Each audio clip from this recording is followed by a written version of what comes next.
Hey everyone, so it's been no surprise to me or you that I have not been posting, and I have been secretly reading.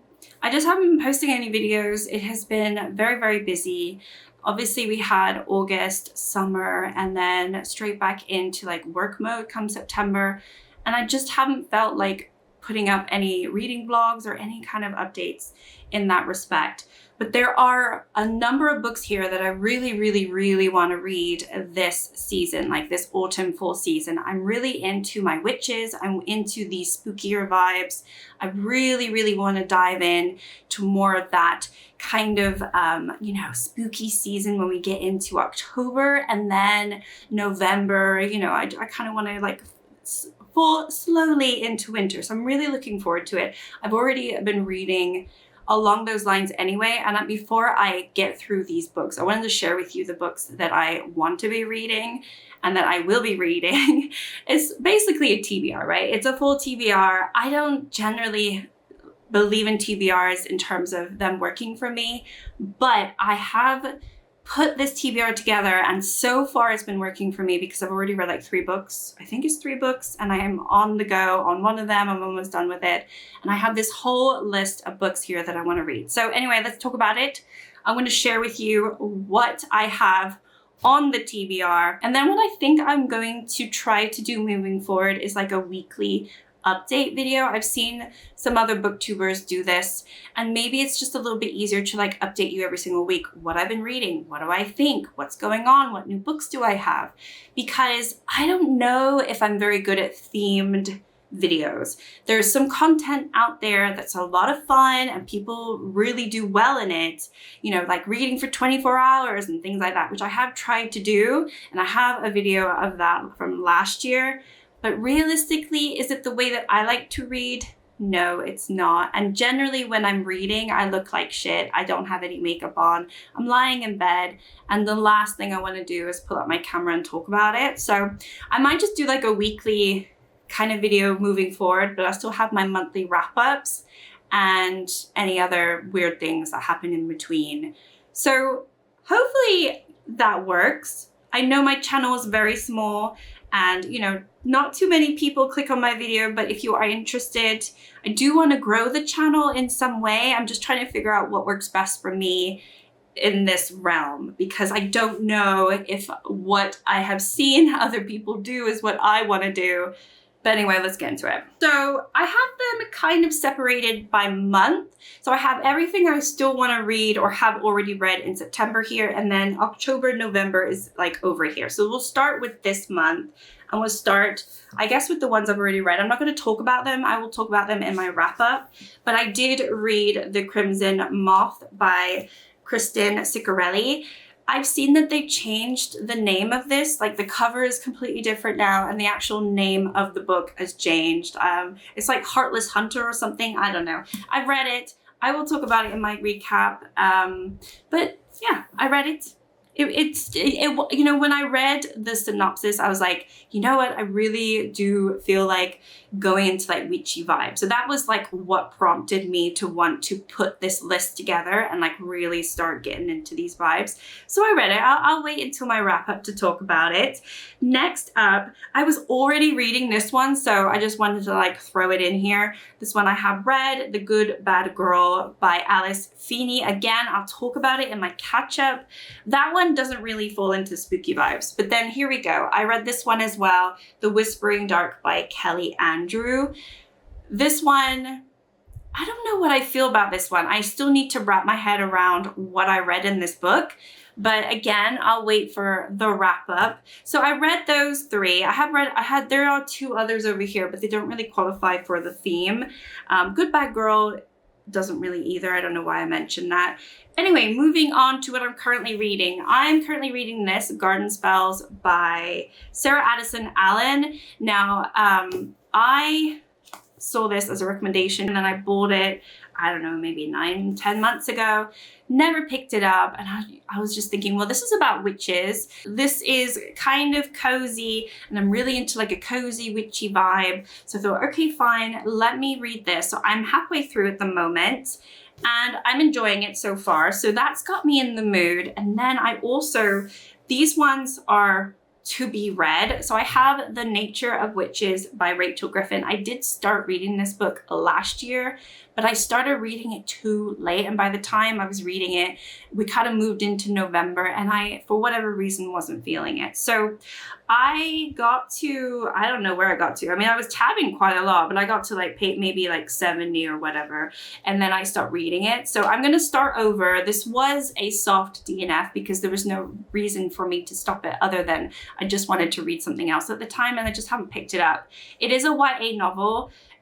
You know what? I just feel like I'm in the reading mood at the moment. And while I'm in the reading mood, I think the best thing to do for me is to read. So that's why I'm trying to cram in as much as possible. But basically, this is kind of interesting because from what I remember, in this world, you have different witches based on the season. And she is what they call like one of their special witches, a very, very rare witch that happens maybe every century or every couple centuries, where every season her gifts change. So, you know, I think we start the book off in the summer. So she has summer spells or whatever and gifts. And then we go into the autumn season, like the fall season, and we go through that physical change overnight.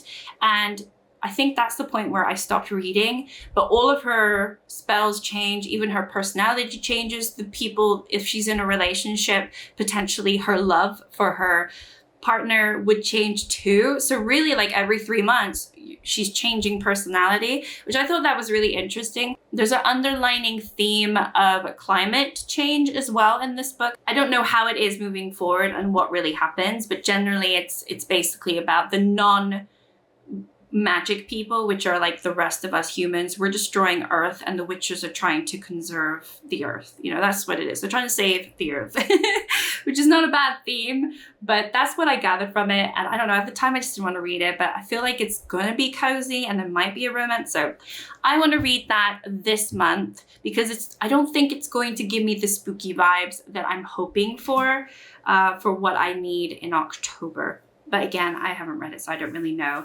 And then I also want to read this, The Honey Witch. I don't really know too much about this. It's by Sydney J. Shields. I love this copy. It's so cute. It's from Fairy Loot. You have the little bees on the side here, and it's about a witch, right? And I love honeybees and whatnot. So I think this is going to be a cozy little book. I don't expect the stakes to be super high, but I might be completely wrong. It says enchanting, whimsical, rooted in finding yourself after loss. This novel will break your heart and then soothe it with magic honey. So I don't know, maybe it's going to make me cry. So that one is just like thrown in there. And then I have all of the rest of these. That if I get through those before the end of the month, I'm just going to dive straight into these. These are kind of books that I want to read this month. There are some other books on my shelves that I think I could potentially want to read, but I'm going to put these in the pile. These are the ones that I want to pull from first. So, a little story about how this all came about. I actually grabbed like 30 books off my shelves. I asked my partner, can you pick the books for me to read over the next couple months? And he narrowed it down. He did, however, not include these 4, and I wanted to re-add them back in because I do kind of want to read them. So the first one here is The 10,000 Doors of January by Alex E. Harrow. I've read one of her books, Starling House, and I loved it. And I really wanted to see if I like any more of her books because I really enjoyed her writing. So I've heard that this is kind of witchy. I think it's kind of witchy, or there's like a haunted house, or I don't know, maybe it's going to give me spooky vibes. It might not. It might be, I might be completely off, but I want to read this one. And then I also have Ninth House. So I've never read anything by Leigh Bardugo, and so I have this one. Obviously they have the second one, and then there's going to be a third book, I believe. And if I'm going to read this, I think now is the time to read it. I think it's like dark academia vibes. We'll see. I think, yeah, somebody's dead on campus or whatever, and then there's like a magic society. I don't know, but everybody's read this book. Some people love it. Some people think meh. I want to know where I fall within that category. And then we've got this one. This is more like a horror, I think, or like a horror spooky thing. So this is called The Whistling, and it's Rebecca Netley.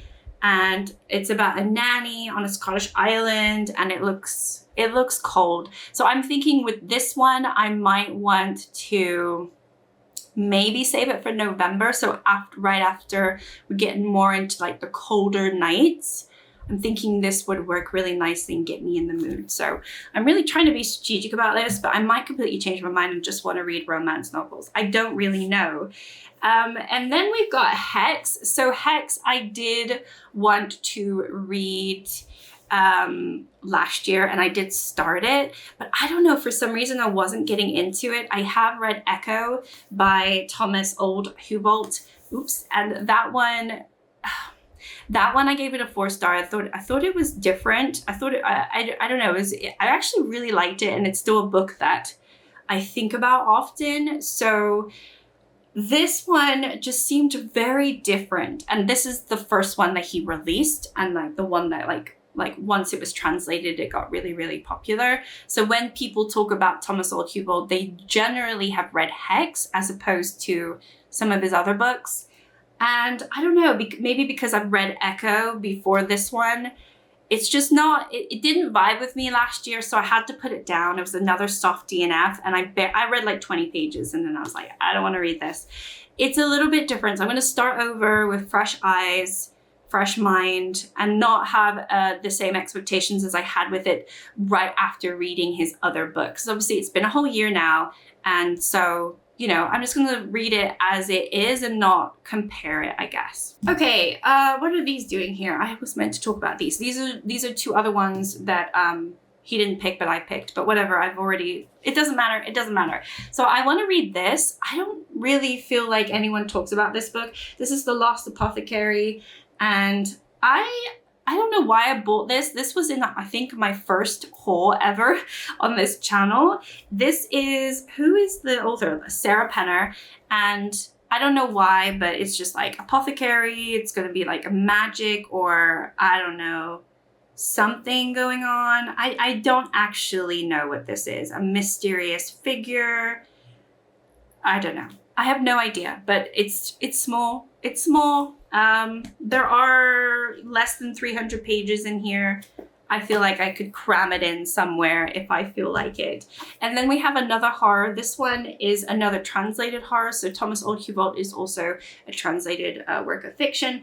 This one's by John Avid Lindovix. Oh my gosh, I'm sorry. And he is the author of Let the Right One In. So I've actually seen the movie Let the Right One In, but I've never read the book. And so this is the start of another trilogy of his. And I got just the first book. I didn't get the whole thing because I thought, well, if I get all the books, I'm going to regret it. So I was smart when I bought this, and I got this one. This is the first one. And it's about, I think, a stalker, or they're being stalked, and obviously it's like horror and there's like weird stuff going on. So I don't know, we'll see. It's called I'm Behind You. So anyway, that one, I think more specifically, I'll try to read it in October. There's another one I want to try to read in October, My Best Friend's Exorcism. I don't think this is supposed to be taken seriously, but I still want to read it in October and get some sort of spooky vibes. So obviously her best friend becomes possessed and they have an exorcism. That's all I know about this. I've never read from Grady Hendrix either. So, you know, I think they are quite well liked in the booktube, book talk community. So we'll see. Anyway, so I added that to the list. I've also got The Nesting by CJ Cook. I really wanted to read this last year, but I never got round to it. So this is, I think I probably read like maybe 10 pages as well, but then I put it away. This is a Norse mythology, I think. Yeah, it's in Norway, and it's based on some sort of myth and spooky vibes. Again, this is another one that I probably will want to read more in November time. But if I get to it in October and I kind of feel like it, then I will. 2 more and then I'm done. I know this is an awful lot of books, but I definitely am like, I think I'm officially out of my reading slump and I'm really enjoying reading at the moment. And so I just want to keep going while I can. So we have this one, Long Live Evil by Sarah Rees Brennan. I think this is about vampires. It was a fairy loot and I don't know. This came in the mail and I was like, oh, what is this? But actually it looks like a lot of fun. And so I think this is probably another romantasy or like dark, silly little romance. I think it's adult though. I don't think it is a YA one. Yeah, this is the adult one. Desperate for a second chance at life, Ray makes a daring bargain to live within her favorite fantasy book, only to find herself as the villainess. So I think it's gonna be fun. I might actually end up reading this the end of this month. I don't know. If I'm feeling like more of a fun book, I think this is probably gonna be it. However, I haven't seen anybody read it yet, so I don't know if it's any good. And then I've got this one, which I think this one is about vampires. This is Mistress of Lies by K.M. Enright, and this is an Illumicrate that came recently.